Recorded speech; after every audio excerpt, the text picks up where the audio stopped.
Good evening. I'm Prasad and this is KiniNews. It's no secret that Anwar Ibrahim and his number 2 Rafizi Ramli don't always agree with each other. If there's one thing they both agree on, don't expect them to get into bed with Zahid Hamidi. Rafizi Ramli has conceded that he and Anwar Ibrahim disagree on numerous issues, with the most recent being the choice of candidate for the Sungai Buloh parliamentary seat. However, it appears that when it comes to Ahmad Zahid Hamidi, the PKR pair are on the same page. Speaking to Malaysiakini, Rafizi stressed if there is one thing Anwar and he agree on without room for compromise, is that Pakatan Harapan should never enter into a pact with the Umno president. The PKR number 2 is confident that Harapan could win the people's mandate in the November 19 general election and return to Putrajaya. He claimed that support for Umno BN has since eroded, and this in turn increased Harapan's prospects in the general election. Rafizi added that working with Zahid and Umno would be a betrayal of this mandate. Furthermore, Rafizi pointed out the PKR election had sent a message to the leadership on the significance of safeguarding the party's founding principles. Meanwhile, Rafizi accused Pakatan Nasional, which is led by Muhyiddin Yassin and Abdul Hadi Awang and Mahathir's GTA, of co-authoring this false narrative that Harapan would align itself with Zahid.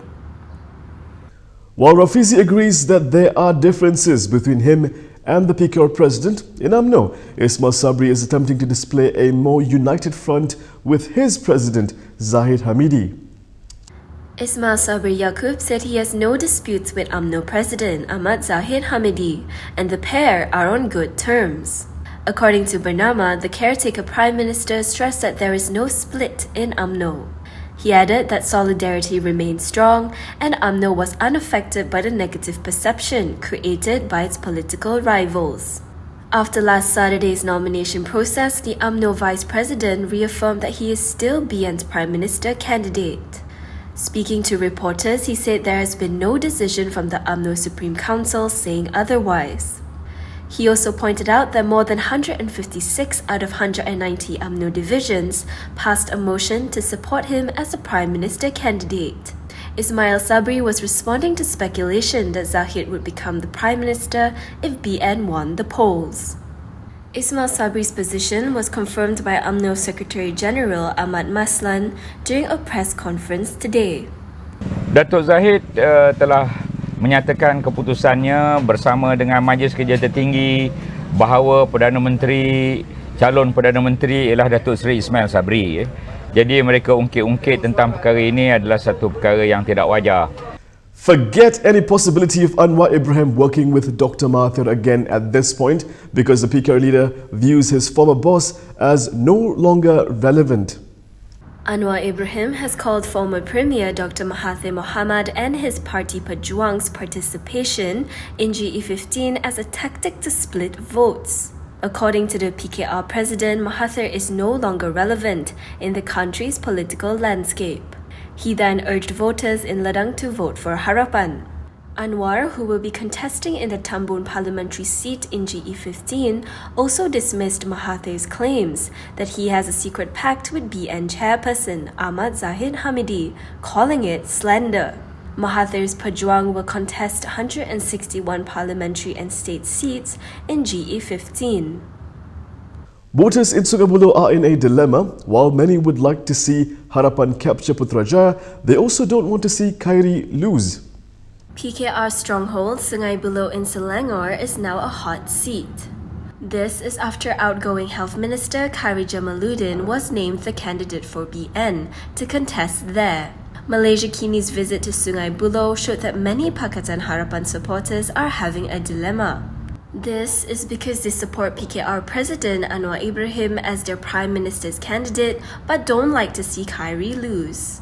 Some even explained that they have become pickier to vote and that they might vote based on personality instead of along party lines on polling day.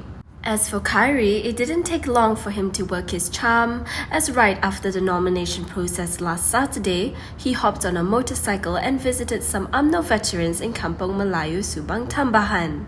According to an Umno grassroots leader in the village who only wanted to be known as Sharul, Kari's visit was short but successful in attracting inactive party members to participate. Many Sungai Buloh voters feel that Kari was sent to this pitch-black dangerous seat because he dared to disobey his party president Ahmad Zahid Hamidi. However, this might help Kari in distancing himself from UMNO's negative image.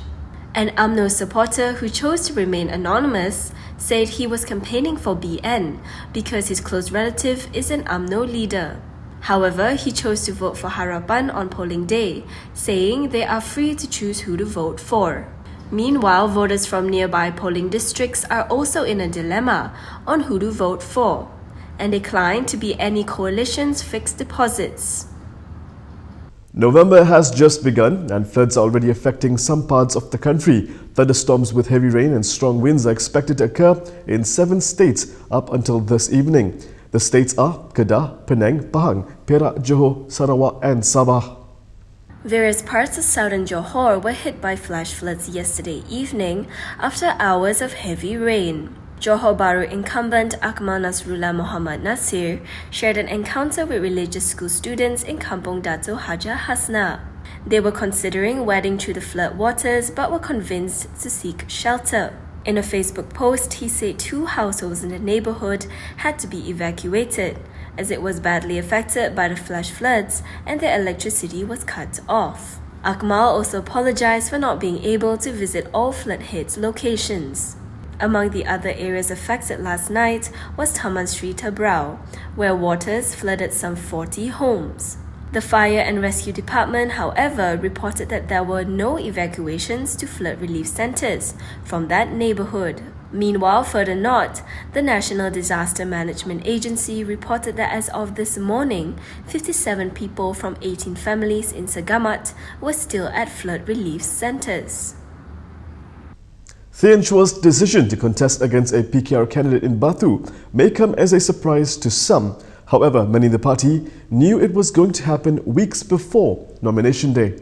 Pakatan Harapan's Batu candidate P. Prabhakaran has revealed that he was aware of Thian Chua's intention to run as an independent. Prabhakaran said he knew this as early as 2 weeks before nomination. He said this was because Chua and his representatives were persistent in trying to push the Batu incumbent to give up the PKR candidacy. When the pressure continued, Prabhakaran informed PKR President Anwar Ibrahim, who said he would try to dissuade Chua.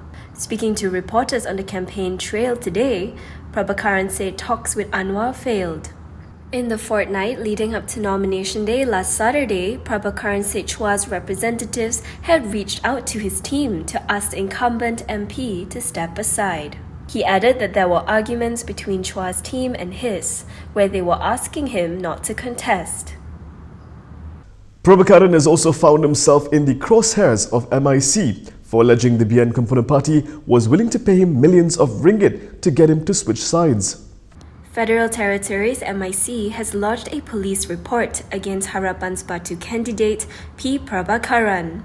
This is after the PKR candidate allegedly slandered MIC by claiming the party had offered him 10 million ringgit to join their fold in 2020. According to a recording of his speech uploaded on TikTok, the incumbent Batu MP claimed he was also offered money to join Bersatu, but rejected these deals because he did not want to betray the people's mandate. Federal Territories MIC chairperson Simon Raja Simon said even if it was true that MIC was offering cash for defections, Prabhakaran was not important enough to attract such a lucrative offer. Simon said Prabhakaran is afraid that Thian Chua will get the PKR and Chinese votes, so he has to say things like this to get sympathy votes. Simon added he is willing to retract the report if Prabhakaran apologizes for his childish move.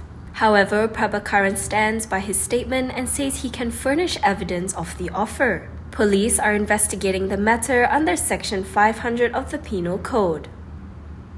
And that is all from me today. For more stories, you can go to KiniTV.com. You can also follow us on Instagram, Twitter, YouTube and Facebook for the latest news updates. If you'd like to support independent media, do consider subscribing to Malaysiakini.com. I'm Prasad. Thank you for watching.